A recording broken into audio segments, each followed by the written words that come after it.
네, 시장의 큰 그림도 점점 더 완성이 돼가고 있는 것 같습니다. 여러 가지 퍼즐이 좀 불확실했던 퍼즐들도 맞춰지게 되면서 완성도 있는 시장으로 변해가고 있는데요. 빅피처입니다. 오늘도 최태규 전문가 함께하겠습니다. 전문가님 어서 오세요. 반갑습니다. 네, 반갑습니다. 네, 월요일장 이렇게 또 상쾌하게 출발이 되니까 많은 분들 굉장히 가볍게 움직이실 것 같은데 확정이 됐습니다. 네, 트럼프 대통령만을 제외하고는 모두가 지금 바이든을 인정하고 있는 이런 지금 주식시장의 움직임도 나타나고 있는데요.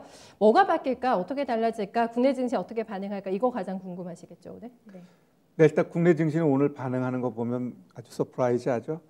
네, 일단 뭐 바이든에 대해서는 일단 모든 초점이 이제 그쪽으로 맞춰가는 것 같습니다. 즉 그쪽에 대한 좀 아부도 하고 좀 잘 보여야 하기 때문에 그쪽에 대한 좋은 뉴스가 계속해서 나오고 있는데 제가 봤을 때 이러한 분위기는 결국 연말까지 이어질 수 있다라고 좀 보여지고 있어요. 네. 제가 몇 달 전부터 우리 시장의 꼭지는 뭐라 그랬죠? 다우가 결국 3만 갔을 때 나는 그때부터 하락장을 보겠다 그랬어요. 근데 최근에 조정 줬을 때 이 시장이 이제 다우가 3만도 안 가고 그냥 꺾이는구나라고 생각했는데 결국 다시 저희 예상대로 이제 다우가 3만 가게 되면 저는 그때부터 하방으로 볼 겁니다.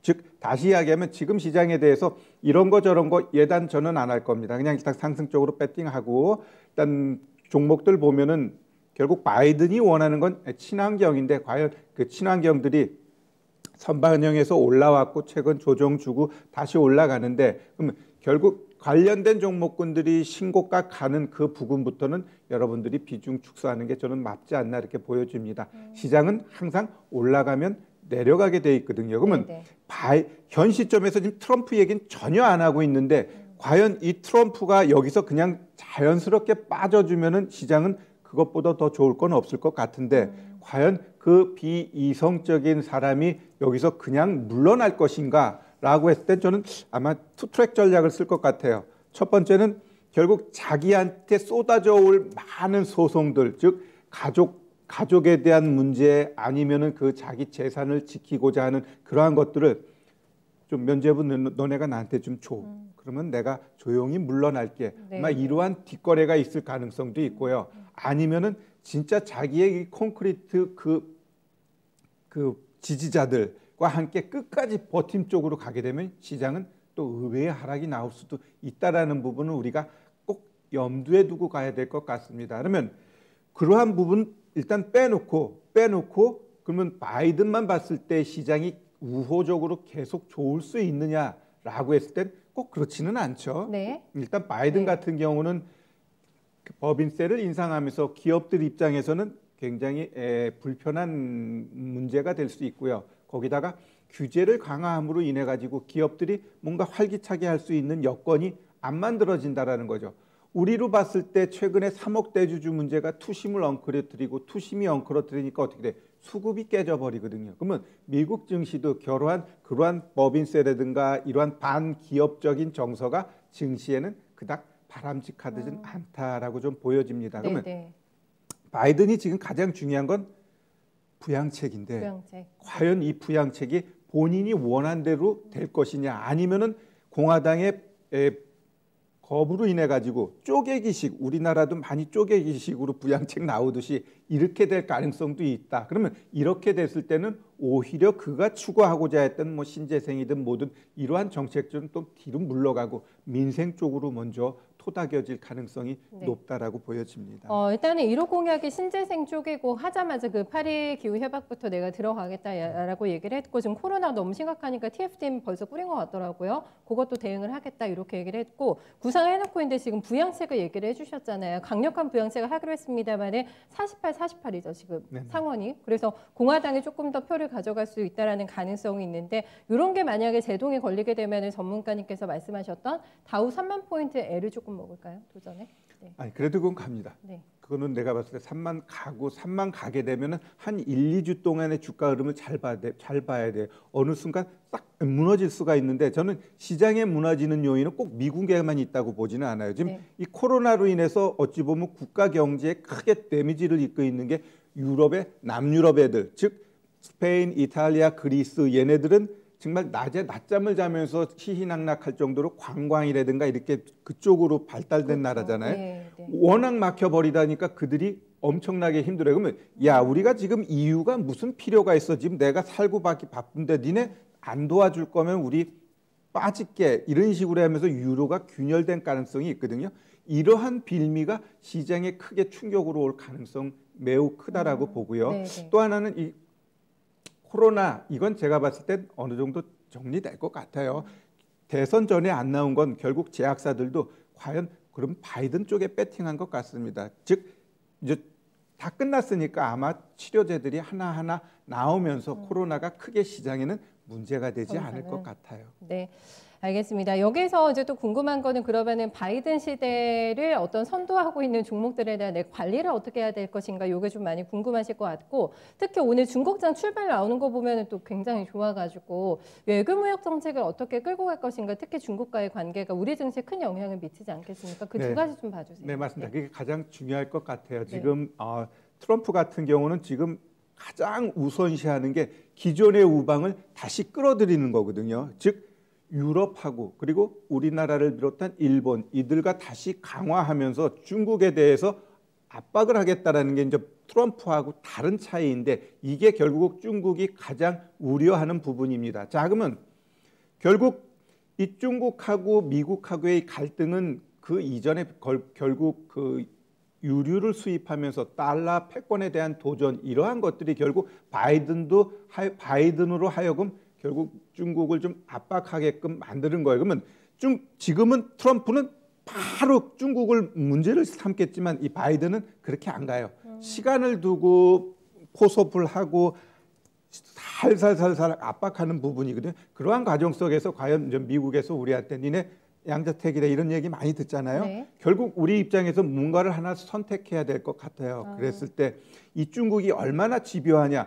호주가 최근에 미국에 탁 늘러붙으니까 엄청난 제재를 했습니다. 일단 소고기 그 보복 관세 때렸고요. 그다음에 농산물 수입 금지하고 우리처럼 또 뭐 여행이라든가 유학 금지를 하면서 호주한테 엄청나게 이제 압박을 가하고 있는데 네네. 결국 우리가 또 이러한 식으로 미국에 딱 갔을 때 중국이 가만히 있을 거냐라고 했을 땐 아니거든요. 그러면은 결국 중국하고 우리하고 관계가 멀어지게 되면 가장 데미지가 큰 것은 제가 봤을 때 반도체 섹터하고 그다음에 중국 소비주들은 한동안 또 어려워질 수도 있으니까 이들 섹터는 좀 가급적이면 좀 조심할 필요가 있을 것 같습니다. 네, 어떻게 관계를 가져갈지는 봐야 되겠죠. 네, 이제 본격적으로 집권하고 나서의 좀 변화 흐름일 것 같아가지고 일단은 조금 주의하자 피해가 예상되는 섹터. 네, 그렇게만 짚어주셨어요.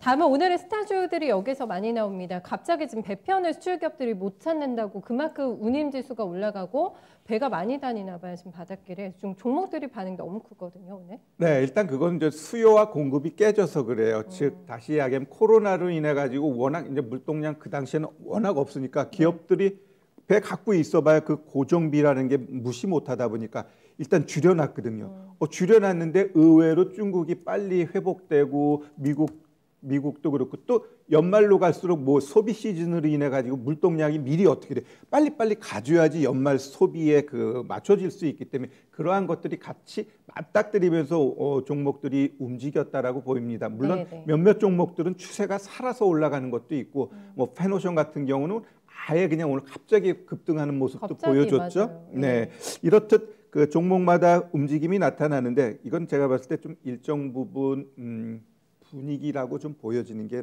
맞을 것 분위기를 같아요. 타면서 네네네. 다 같이 우르르 올라간다는 말씀이시죠? 네.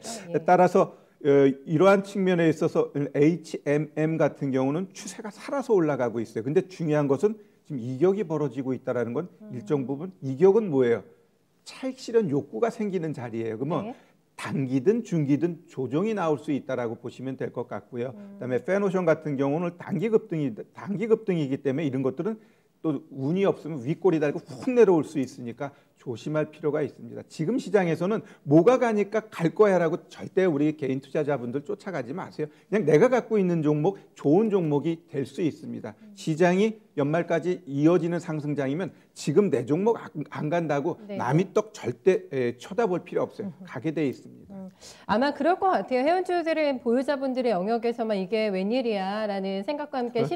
차익 실현에 대한 욕구가 조금 있으실 것 같고 너무 다 갭상승이 나와가지고 과열도 어느 정도 포착이 됐다. 이격이 너무 벌어져가지고요. 기다리다가 들어가셔야 될 것 같아요.